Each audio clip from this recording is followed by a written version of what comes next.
बच्चों, आज हम लोग भूगोल का पार्ट 6 प्राकृतिक प्रदेश ये पढ़ने वाले हैं। तो ये पार्ट 6 प्राकृतिक प्रदेश में आपको जब भी आप पार्ट खोलोगे तो पेज नंबर 30 पे आपको कुछ चित्र दिखाई पड़ेंगे। अगर आपके पास किताबें नहीं हैं तो मैं आपको दिखाती हूँ।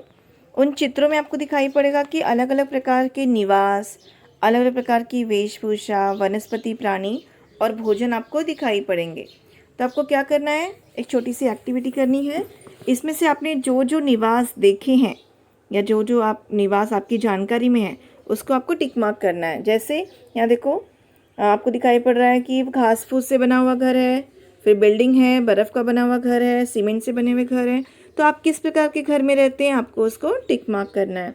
फिर देखो वेशभूषा लिखी हुई है, यहाँ पे अलग अलग प्रकार की वेशभूषा आपको दिखाई पड़ती है। तो आप किस प्रकार की वेशभूषा आप अपनाते हो या आप पहनते हो वो आपको टिक मार्क करना है। फिर इसके बाद देखो उसके नीचे वाली जो रो है उसके अंदर आपको वनस्पति और प्राणी दिखाई पड़ेंगे। अलग अलग वनस्पति, अलग अलग प्राणी हैं।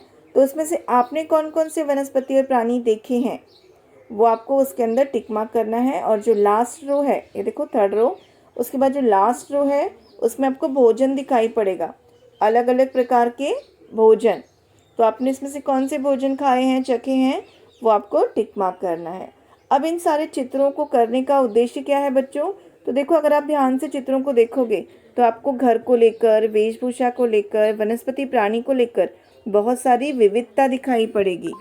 तो ये आपको सोचना है कि ये जो चित्र में मकान दिख रहा है इसमें से सारे मकान आप हमारे परिसर में क्यों नहीं पाए जाते हैं, और इस प्रकार के मकान अगर होते हैं तो वो कौन से प्रदेशों में होते हैं।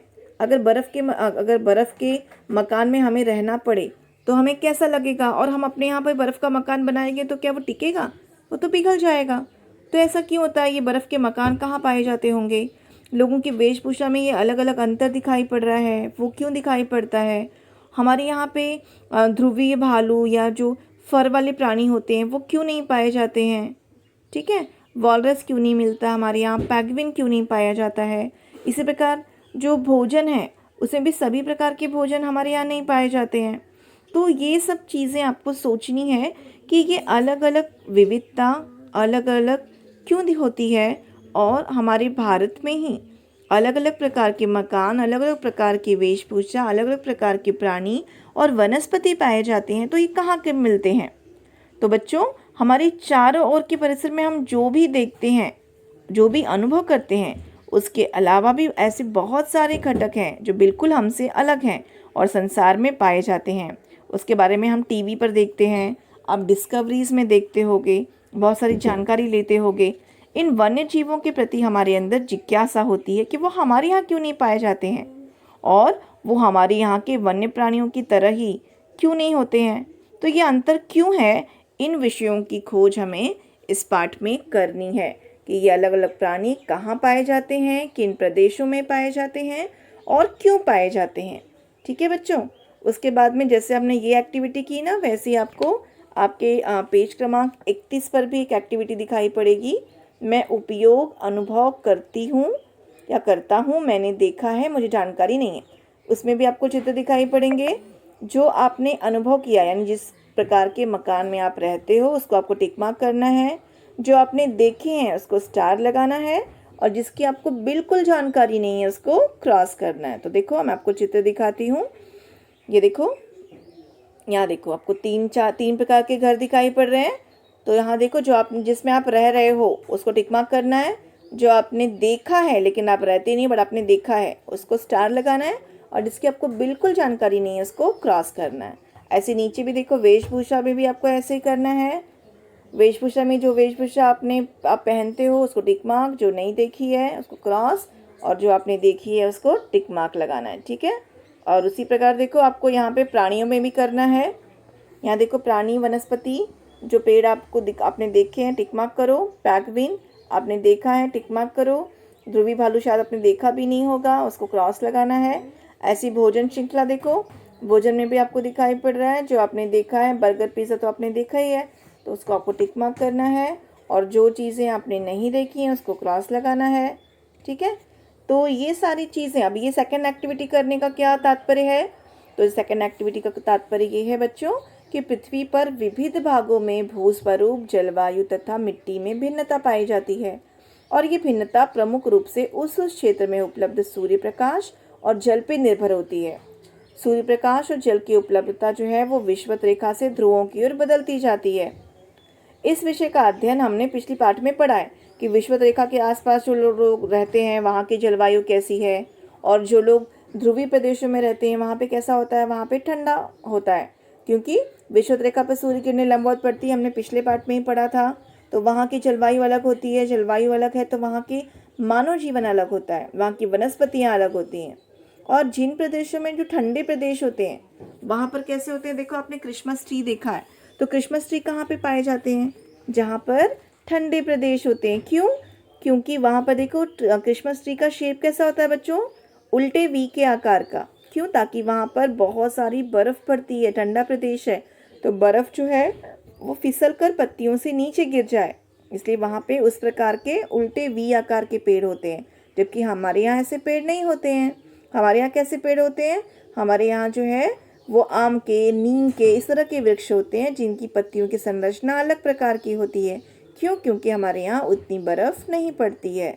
तो ये अलग अलग प्रकार के जो जलवायु है, भूस्वरूप है, मिट्टी है, पानी है, उसके आधार पर ही हमारा वनस्पति प्राणी जीवन निर्भर करता है। और पृथ्वी पर अलग अलग महाद्वीपों में विशिष्ट अक्षांशों के बीच में जलवायु, वनस्पति और प्राणी जीवन में समान गुणधर्म पाए जाते हैं।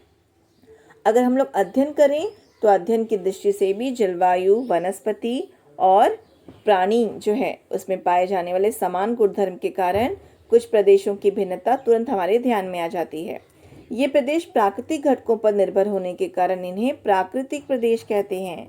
ठीक है, तो ये प्रदेश क्या होते हैं, इन प्रदेशों में ये प्रदेश पूरी तरह से अपनी प्राकृतिक घटकों के आधार पे हमसे अलग होते हैं, इसलिए इन्हें हम प्राकृतिक प्रदेश कहते हैं। ऐसे प्रदेश के प्राकृतिक पर्यावरण का प्रभाव मानव सहित संपूर्ण सजीव जगत पर दिखाई देता है और पृथ्वी का भूप्रदेश इस प्राकृतिक प्रदेश में विभाजित किया जाता है।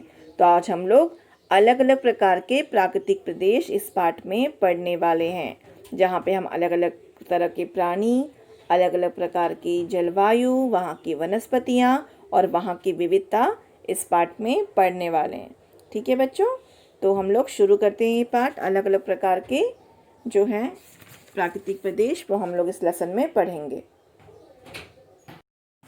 तो बच्चों इसमें हम देखने वाले हैं कौन कौन से प्राकृतिक प्रदेश, टुंड्रा प्रदेश, टैगा प्रदेश, घास के प्रदेश जिसे हम स्टेप्स या प्रेरीज भी कहते हैं, उष्ण मरुस्थलीय प्रदेश, घास के प्रदेश और विषुववृत्तीय प्रदेश।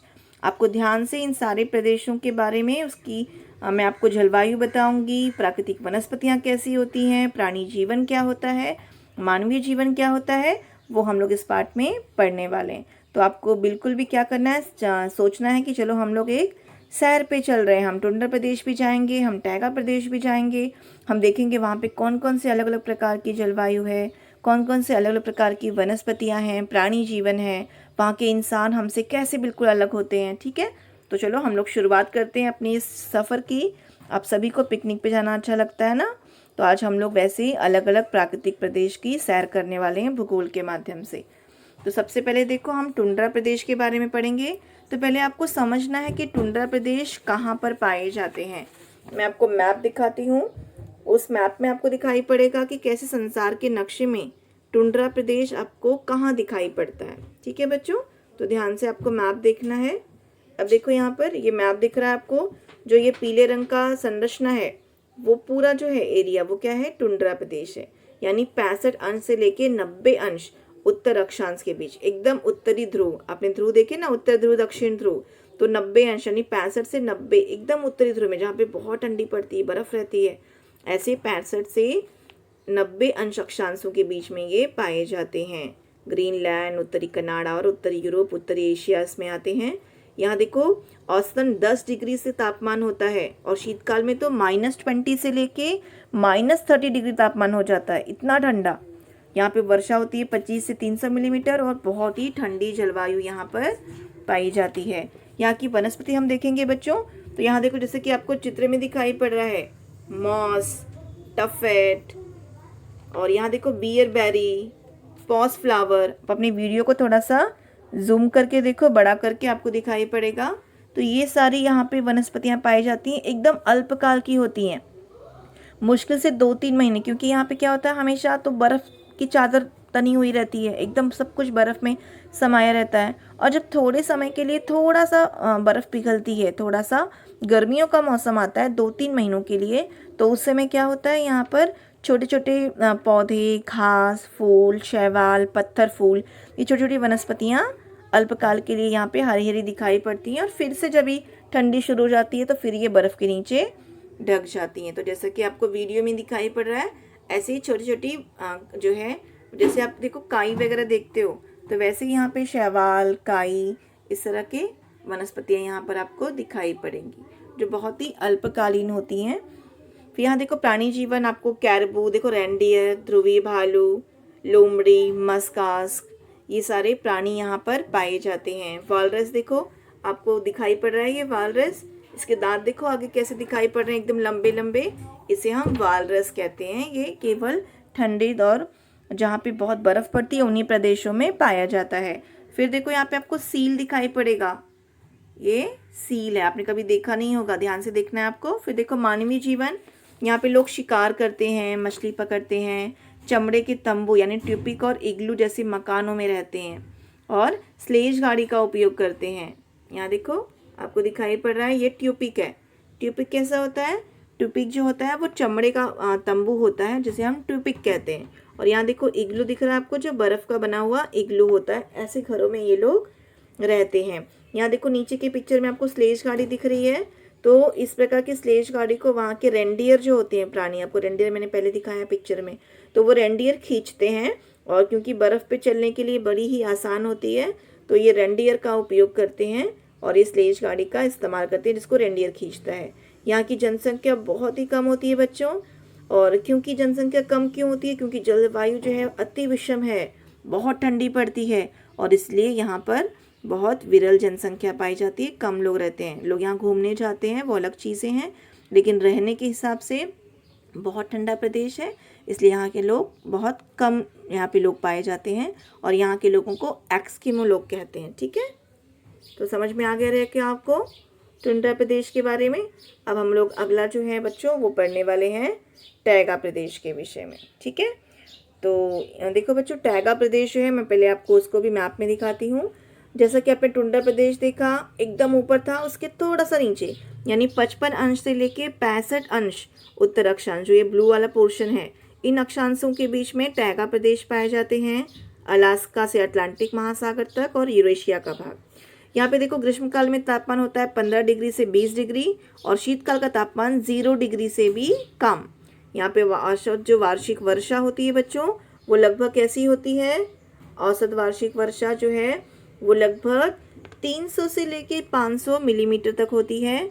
यहाँ पे गर्मी के टाइम पे बारिश होती है, ग्रीष्मकाल में वर्षा, और शीतकाल जब भी आता है बच्चों तो यहाँ पे हिमवृष्टि होती है यानी बर्फ़ पड़ती है। यहाँ की वनस्पतियाँ देखो देखो सूचीपर्ण वन, जैसे मैंने कहा था आपको एक्समस ट्री, तो ये सूचीपर्ण वन यहाँ पे पाए जाते हैं। वृक्षों के पत्ते संकरे होते हैं, नुकीले होते हैं, और ज़मीन की ओर झुके हुए होते हैं। लकड़ी मुलायम हल्की होती है, जैसे स्प्रूस, फर, पाइन, रेडवुड। अब यहाँ देखो प्राणी जीवन, प्राणी देखो जितने भी आपको दिखाई पड़ेंगे ना, ये सारे प्राणी जो होते हैं इनके शरीर पर घने व कोमल फर होते हैं।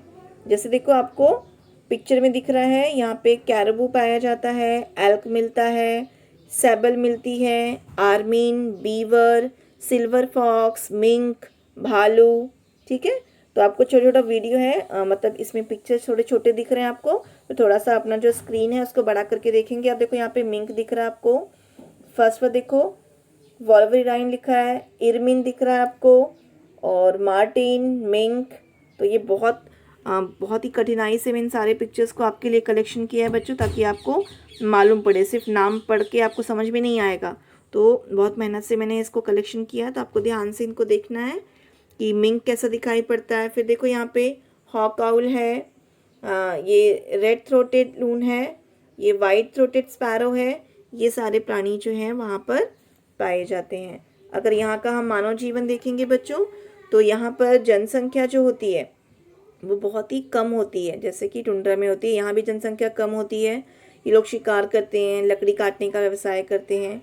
खेती ना के बराबर होती है बच्चों, क्योंकि आप जानते हो खेती करने के लिए कैसी जलवायु चाहिए होती है, एकदम जहाँ पे बारिश भी हो, गर्मी भी हो, लेकिन यहाँ का मौसम कैसा है, एकदम ठंडा है। ठीक है बच्चों, तो ये हमने देखा टैगा प्रदेश। अब हम देखेंगे अगला, वो है घास के प्रदेश, जिसे हम स्टेप्स या प्रेरीज के नाम से भी जानते हैं। ठीक है बच्चों, तो ये जो है हम देखेंगे। अब देखो यहाँ पे आपको वीडियो में दिखाई पड़ रहा है, अलग अलग जगह पे घास के प्रदेशों के अलग अलग नाम होते हैं।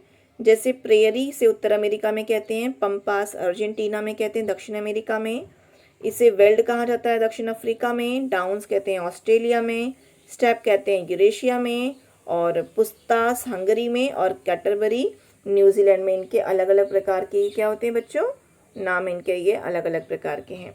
ठीक है, तो ये घास के प्रदेश, प्रेरीज प्रदेश जो हैं वो यहाँ पर देखोगे आप, अगर आप तो यहाँ पर ग्रीष्मकाल में तापमान लगभग 27 डिग्री सेंटीग्रेड होता है, शीतकाल में 0 डिग्री से भी कम होता है तापमान। वर्षा जो होती है वो 400 से 600 मिलीमीटर होती है, और अधिकांश वर्षा ग्रीष्म ऋतु में होती है। ये 30 से लेके 55 अंश उत्तर और दक्षिण अक्षांश दोनों तरफ पाए जाते हैं। अभी तक जो हमने टुंड्रा टैंगा प्रदेश देखा वो सारे हम उत्तरी अक्षांश देख रहे थे, लेकिन ये घास के प्रदेश जो हैं वो 30 से 55 उत्तर और दक्षिण दोनों अक्षांशों के महाद्वीपों के बीच में आते हैं। इसे स्टेप्स कहते हैं, जैसे मैंने आपको भी बताया। वेल्ड कहते हैं दक्षिण अफ्रीका में, उत्तर अमेरिका में प्रेरीज कहते हैं, दक्षिण अमेरिका में पंपास कहते हैं। तो इसके अलग अलग नाम हैं। ठीक है, तो यहाँ की जलवायु हमने देखी। बच्चों देखो यहाँ पे घास के जो है बहुत बड़े बड़े आपको चारागाह दिखाई पड़ेंगे, घास के मैदान दिखाई पड़ेंगे। घास लच्छों में और कम ऊंचाई तक बढ़ती है। आपको पता ही, आपने देखा है कि घास कैसी बढ़ती है। तो यहाँ पर जो है वो इस तरह के जो है वो घास के प्रदेश दिखाई पड़ते हैं।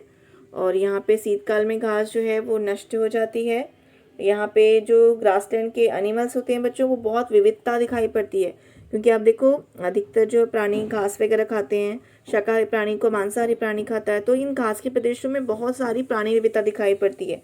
आपको यहाँ पे देखो पिक्चर में जितने दिख रहे हैं ना, सारे जो है वो घास के प्रदेश के प्राणी हैं। हिरण, घोड़े, कुत्ते, भेड़िए, जंगली भैंस, खरगोश, कंगारू, डिगो आदि प्राणी। पालतू प्राणियों में भेड़, बकरियां, गाय, बैल, घोड़े, गधे, ये सारे प्राणी यहाँ पर दिखाई पड़ते हैं। तो पशुचारण व्यवसाय, पशुपालन करना, एक स्थान से दूसरे स्थान तक जो है यहाँ के मनुष्य जो हैं वो भटकते रहते हैं। यहाँ के लोगों को किर्गिज जो है वो कहते हैं बच्चों।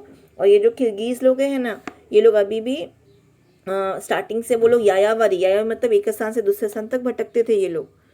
और जहाँ पर ये हैं अपने पशुओं के साथ में भी एक स्थान से दूसरे स्थान तक जाया करते थे, बट अभी ये लोग एक स्थान पर रहने लगे हैं। ये पक्के मकानों में रहते हैं बच्चों, गेहूं की खेती भी करते हैं, और इनका मुख्य व्यवसाय जो है वो पशुपालन करना होता है। ठीक है, तो आपको समझ में आ रहा होगा। ओके बच्चों, ये हो गया इनका मानवीय जीवन। आई थिंक आपको समझ में आ रहा है बच्चों। ठीक है, अब हम उष्ण मरुस्थलीय प्रदेश देखेंगे। तो उष्ण मरुस्थलीय प्रदेश जो है देखो आपको मैप में दिखाई पड़ रहा है, जो ये ऑरेंज कलर का एरिया है, विषुवत रेखा से 20 डिग्री से 30 डिग्री अक्षांशों के बीच में महाद्वीपों के पश्चिमी भागों में ये प्रदेश पाए जाते हैं।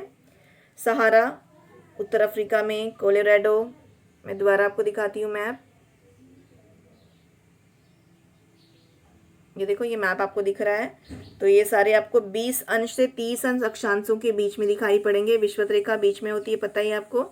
तो उसके 20 और 30 अंश अक्षांशों के बीच में होते हैं, और महाद्वीपों के ये पश्चिमी भाग में पाए जाते हैं। ठीक है, जितने भी अपने 7 महाद्वीप है ना, उनका जो पश्चिमी भाग होगा, पश्चिमी भाग समझता ना बच्चों आपको। ठीक है, जहाँ पे हमारा देखो, अगर भारत का नक्शा देखोगे तो हमारा मुंबई, हम जहाँ रहते हैं वो क्या पश्चिमी भाग में। तो ऐसे ही पश्चिमी भाग अगर आप नक्शे में भी देखोगे तो सबके पश्चिमी भाग में ये पाए जाते हैं।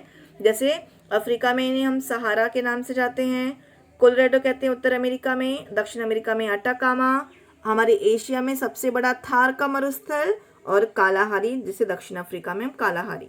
तो ये सारे मरुस्थलीय प्रदेश हैं बच्चों। ये ग्रीष्मकाल में यहाँ औसतन तापमान जो है वो क्या होता है, 30 डिग्री से लेके 45 डिग्री, यानी बहुत गर्मी पड़ती है यहाँ पर। हाँ, और शीतकाल में 20 से लेके 25 डिग्री सेंटीग्रेड तापमान होता है। अत्यधिक गर्मी पड़ती है, बहुत कम वर्षा होती है, और जब भी रात होती है तो रात में बहुत ठंडी हो जाती है। देखो हमने स्टार्टिंग में क्लास में किया था कि जो रेत होती है ना बच्चों, वो जितनी ज़्यादा गर्म होती है उतनी जल्दी ठंडी भी होती है। तो यहाँ दिन में तापमान बहुत ज़्यादा होता है और रात में भी बर्फ़ ठंडी, जो उसकी रेत है वो ठंडी होकर रात में भी ठंडी ज़्यादा बढ़ जाती है। अगर हम यहाँ की वनस्पतियाँ देखेंगे बच्चों, ये देखो आपको दिखाई पड़ रहा है पिक्चर में प्राकृतिक वनस्पति। तो यहाँ पे कैक्टस, रामबास जैसी वनस्पतियाँ, पाम, खजूर, ऐसे पेड़ आपको दिखाई पड़ेंगे। ठीक है, मैं आपको दोबारा दिखाती हूँ। अब इनकी जो वनस्पतियाँ हैं उसकी विशेषता आपको अलग ही दिखाई पड़ेगी। इनकी जो पत्ते होते हैं ना बच्चों, इनके पत्ते कम होते हैं, उसकी जगह पे क्या दिखाई पड़ेगा आपको, पत्तों के स्थान पे यहाँ की वनस्पतियाँ जो होती हैं उसमें कटीली हो जाती हैं, मोटे छिलके होते हैं, सकरे और चिकने पत्ते होते हैं और भूमि का गीलापन समाप्त होते ही फिर से वनस्पतियाँ नष्ट हो जाती हैं। ठीक है, तो आपको दिखाती हूँ मैं कैक्टस। आपने कैक्टस तो यहाँ भी देखा होगा, कैक्टस का पेड़।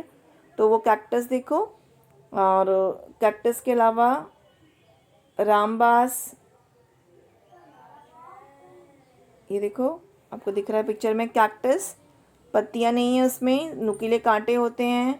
ये रामबास का पेड़ है। ठीक है, और ऐसे देखो यहाँ पे आपको दिखाई पड़ेगा खजूर।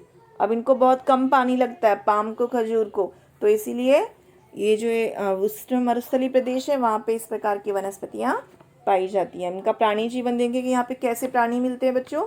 तो यहाँ पर ऊँट, वो क्योंकि ऊँट का क्या विशेषता होती है, वो भोजन और पानी के बिना कई दिन तक रह सकता है। तो यहाँ पे ऊँट पाया जाता है। भूमि पर प्राणियों की संख्या कम होती है क्योंकि भूमि कैसी होती है, पूरी रेतीली है, बालू वाली है, तो इसलिए इतनी गर्मी में कैसे कोई प्राणी जिंदा रह सकता है। तो यहाँ पर क्या है, भूमि के नीचे वाले प्राणी पाए जाते हैं। प्राणी दिन भर जमीन के नीचे रहते हैं, जैसे सांप, चूहा, गिरगिट, बिच्छू आदि। और पालतू प्राणी भी मिलते हैं लेकिन बहुत कम मात्रा में, जैसे घोड़े, बैल, गधे, भेड़ आदि अन्य पालतू प्राणी। ठीक है बच्चों, तो ये सारे प्राणी रात के समय बाहर निकलते हैं, दिन में ये ज़मीन के अंदर रहते हैं, चूहा और गिरगिट वगैरह, बिच्छू वगैरह, क्योंकि दिन में बहुत गर्मी होती है यहाँ पे। और ये बदाऊ, सहारा, बुशमैन, कालाहारी, एबोरिजिन, ऑस्ट्रेलिया आदि लोग जो हैं यहाँ पर रहते हैं। अनेक आवश्यकताएं पशुओं से ही यहाँ पे पूरी की जाती हैं। देखो ये और भी पशु दिखा रही हूँ मैं आपको, इस प्रकार के थोड़े से पालतू प्राणी भी यहाँ पर पाए जाते हैं। मानवीय जीवन आप देखो, सारे रेगिस्तान आपको दिखाई पड़ रहा है। तो यहाँ के लोग कैसे रहते हैं, यहाँ के लोगों में बदाऊ, सहारा मरुस्थल में बदाऊ लोग मिलते हैं, कालाहारी के मरुस्थल में बुशमैन पाए जाते हैं, ऑस्ट्रेलिया के जो लोग हैं उन्हें एबोरिजिन कहते हैं, ये लोग यहाँ पे रहते हैं। अपनी बहुत सारी आवश्यकताएं ये पशुओं से ही पूरा करते हैं बच्चों। और मरुद्यानों और नदी घाटियों में ये लोग खेती करते हैं। मरुद्यान पता है आपको, जो पूरा रेतीली ज़मीन है, वहाँ पे छोटा सा पानी की जगह होती है जिसे हम मरुद्यान कहते हैं, तो उसके आसपास ही ये लोग क्या करते हैं, खेती करते हैं। तो आपको मरुस्थलीय प्रदेश ये समझ में आ गया रहेगा बच्चों। तो बच्चों अभी हमने उष्ण मरुस्थलीय प्रदेश देखे, अब हम देखेंगे घास के प्रदेश, जिसे सूडान कहा जाता है। तो यहाँ देखो आपको जैसे कि चित्र में दिखाई पड़ रहा है, इसके अलग अलग नाम हैं। जैसे घास के प्रदेश के अलग अलग नाम थे, तो वैसे ही ये जो है इनके भी अलग अलग नाम हैं। घास के प्रदेश आपने स्टेप ऑफ प्रेरीज देखे थे, अब हम सूडान के देखेंगे। तो विषुवत रेखा से बच्चों देखो तो उत्तर और दक्षिण में 5 अंश से लेके 20 अक्षांशों के बीच में ये पाए जाते हैं।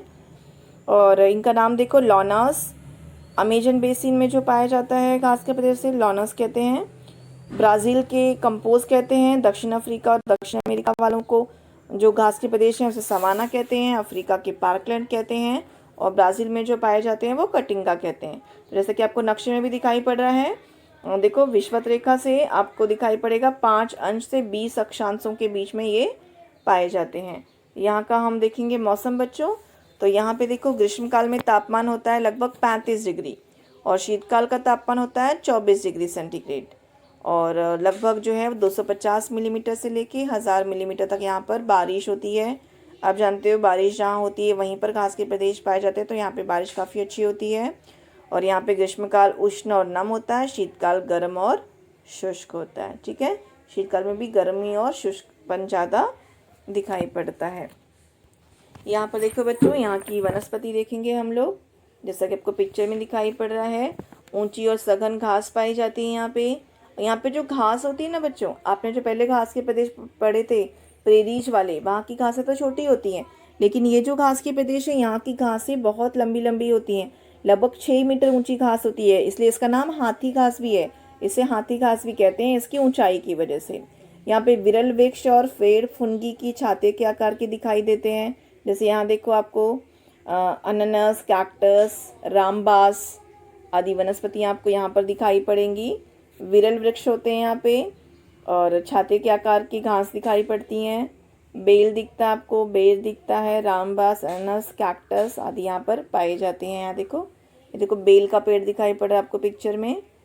ठीक है, यहाँ का प्राणी जीवन, तृणजीवी प्राणी और मांसभक्षक प्राणी विपुल मात्रा में मिलते हैं।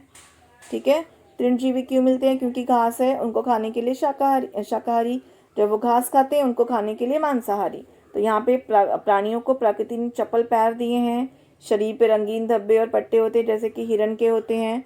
तो यहाँ पे बहुत सारे प्राणी मिलते हैं, सिंह, चीता, लकड़बग्गा, भेड़िया, जिराफ, जेब्रा, हाथी, गैंडा, जंगली बैल, भैंसा, कंगारू, एमू। अब यहाँ देखो मानवीय जीवन आपको दिखाती हूँ मैं। तो यहाँ पे मिट्टी की दीवार, जैसे कि आपको देखो घर दिखाई पड़ रहा है आपको पीछे, क्रॉल के पीछे, क्रॉल जो है इनके घर हैं, तो मिट्टी की दीवार होती है उस पर और घास की छप्पर होते हैं, इसे क्रॉल कहते हैं। तो इनके घरों को क्या कहते हैं बच्चों? क्रॉल कहते हैं। लोगों के घर सादे और सरल होते हैं, इनका जो मकान होता है उसमें खिड़की नहीं होती है और नाटी और गोलाकार झोपड़ियाँ में रहते हैं ये लोग, जिसे क्रॉल के नाम से जाना जाता है।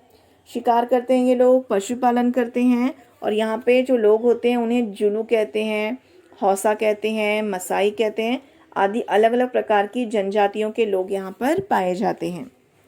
ठीक है बच्चों, समझ में आ गया आपको? अब देखो हम देखेंगे अगला प्रदेश। यहाँ देखो हौसा और मसाई भी दिखा रही मैं आपको पिक्चर में। ये मसाई लोग हैं, ये हौसा है। तो यहाँ अलग अलग जनजातियाँ हैं, जुलू, हौसा, मसाई और ये अलग प्रकार की जनजाति। अब हम देखेंगे विषुवत वृत्तीय प्रदेश बच्चों। तो हम जो पढ़ रहे हैं उसमें प्राकृतिक प्रदेशों में हम पढ़ने वाले हैं विषुवत वृत्तीय प्रदेशों के बारे में। जैसा कि नाम से मालूम पड़ रहा है बच्चों, विषुवत रेखा के उत्तर और दक्षिण की ओर 5 अक्षांशों के बीच में ये पाए जाते हैं। देखो दिख रहा है आपको, मलेशिया, इंडोनेशिया, सिंगापुर, गिनी, कांगो का किनारा, अमेजन नदी की घाटी, ये सारे जो रेड वाली एरिया है विषुवत रेखा के पास की हैं 5 अक्षांशों के बीच। यहाँ पे ग्रीष्म काल में तापमान 30 डिग्री सेंटीग्रेड, औसतन तापमान 27 डिग्री सेंटीग्रेड, लगभग 2500 से लेकर 3000 मिलीमीटर तक बारिश होती है। उष्ण एवं नम जलवायु के कारण यहाँ पे घास खरपात सड़ जाती है और हवा रोगग्रस्त होती है बच्चों। बहुत गर्मी पड़ती है और गर्मी के साथ में साल भर बारिश भी होती रहती है और इसलिए यहाँ की जलवायु कैसी होती है? रोगग्रस्त होती है, यानी लोगों को बीमार करने वाली। यहाँ की वनस्पति देखो, सदाबहार वनस्पतियाँ पाई जाती हैं क्योंकि बारिश और गर्मी दोनों है। वनस्पति जीवन में आपको बहुत सारी यहाँ पे विविधता भी दिखाई पड़ेगी बच्चों। ठीक है, अब देखो अगर आप ध्यान से देखोगे आपको दिखाती हूँ मैं। तो अगर आप देखोगे बच्चों तो जलवायु के कारण यहाँ पे सघन वन तो हैं, लेकिन वनस्पतियों में बहुत विविधता पाई जाती है क्योंकि बहुत बारिश होती है, साथ साथ में बहुत गर्मी भी पड़ती है और यहाँ की जो जलवायु है वो वनस्पतियों की वृद्धि के लिए बहुत अच्छी है। तो यहाँ पे अलग प्रकार की सघन सदाबहार वृक्ष पाए जाते हैं, महोगनी, रोजवुड, ग्रीन हार्ट।